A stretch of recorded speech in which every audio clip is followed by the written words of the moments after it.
right into questions for Coach. Fran, you guys only had one turnover first half. You got 21 points off 13 of their turnovers. How'd you like the energy coming out tonight from you guys? Well, I think it was necessary. You know, I have a lot of respect for this team. Watched them on film, and they got some veteran guys, a couple transfers, and a really good freshman class. They're a team that makes threes, but they got veteran guys, you know, in that starting lineup. So it was incredibly important that we set the tone defensively and create some offense with our defense. Seems like everybody in that starting unit is comfortable handling the ball, pushing it forward. You know, right now you don't know exactly who's going to be the lead guy any given night. What does that kind of test to? What are they working on right now? You know, it's kind of how we put this team together. We got a lot of weapons, a lot of different guys that can make plays, as you pointed out, whether it be right off the rebound or out of our motion game. We can move guys around in our sets and create shot opportunities.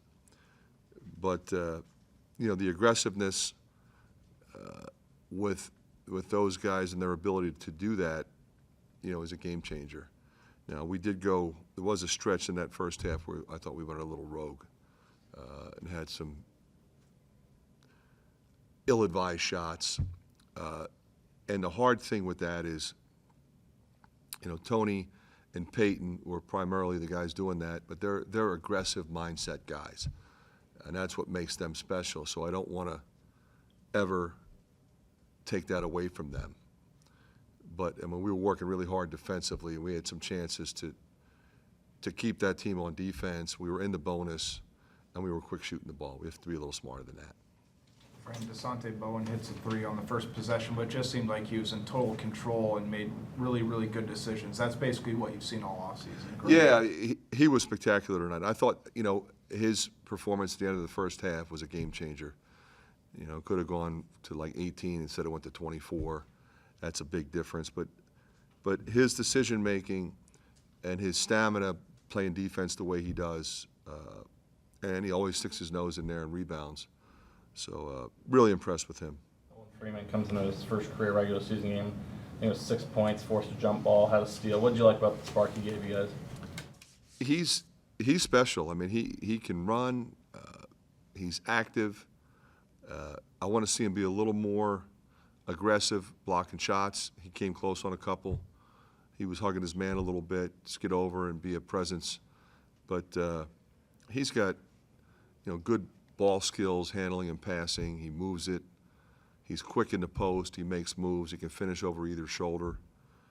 And he's big and strong and powerful. So he's a guy that's just going to keep getting better. And he and Lodgy both. I thought Lodgy was terrific tonight.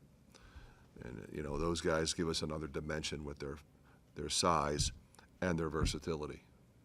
And apologies, this is more contextual, but who told you that Ben Krikke was in the portal? Like, where were you, and just kind of what was going through your mind?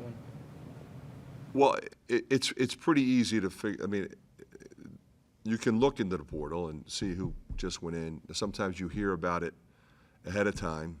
If somebody tweets it, or somebody calls and says, hey, so-and-so is available. But Matt Gatens told me that Ben Krikke was available, and he had coached against him and knew him well, and Billy Taylor coached against him at Elon and just raved about him. And we started watching him on film, and we said, okay, that's the guy. I mean, if we can get him, that's the guy. Even fifth-year seniors, I think quite a few don't integrate right away, but it looks like he has. Well, the thing about it, Mike, if you watched him on film, you would see pretty easily that he would fit perfectly into what we do. And that's what we identified. There's a lot of good players in the portal, but who fits? And there could not have been a better fit than Ben Krikke for us. To reference DeSante's play again tonight, it seems like when he's playing aggressive, it adds just another dynamic to what this team is capable of. Yeah, because he's always a threat to get the ball all the way to the rim. He finds people in transition. He can score the ball mid-range. He can score the ball from three. And he's relentless on the ball in terms of ball pressure. So those guys just translate into winning. Two more questions. Fran, covering your team for a few years, it just seems like when things get going in transition, the half-court offense just opens up. I'm just curious, what's the real correlation, like, just to, how does that happen? Well, we go transition right into motion. We don't pull it out, and I call a set, and everybody lines up. We just play from wherever we are. So you're a screener, you're a cutter, you're a driver, you're a three-point shooter. Then you're reading, are they switching? Can I screen and slip?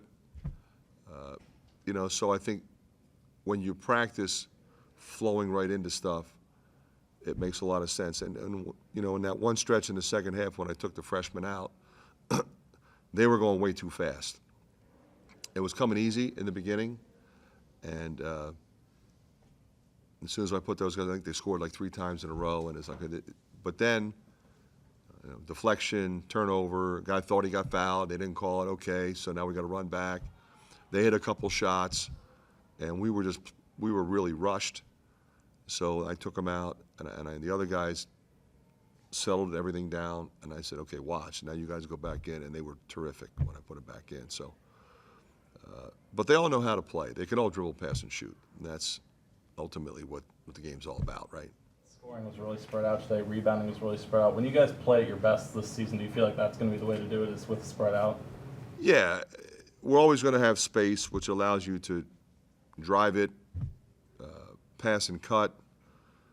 If everything's jammed up, you can't cut anywhere. There's nowhere to cut to. So we're going to, stay 5 out. We had 9 different guys make a 3. So that makes you hard to guard. Peyton, what's his ceiling as a player? Well, the thing that I like about him right now is he's really putting his nose in there on the glass because he's, playing some of the 4 spot. I thought, again, he took a couple ill-advised shots, and he said it immediately. Okay, I gotta settle down. But he can blow a game open for you all by himself, which is like I said in the beginning. So he's much better defensively. He's much more confident.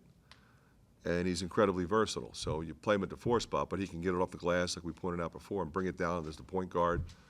And we can run him at the 2 or the 3 in our sets and get shots for him. So that's a very, very important weapon that we have. All right, thanks, Coach. Thanks, guys. Thanks, Brad.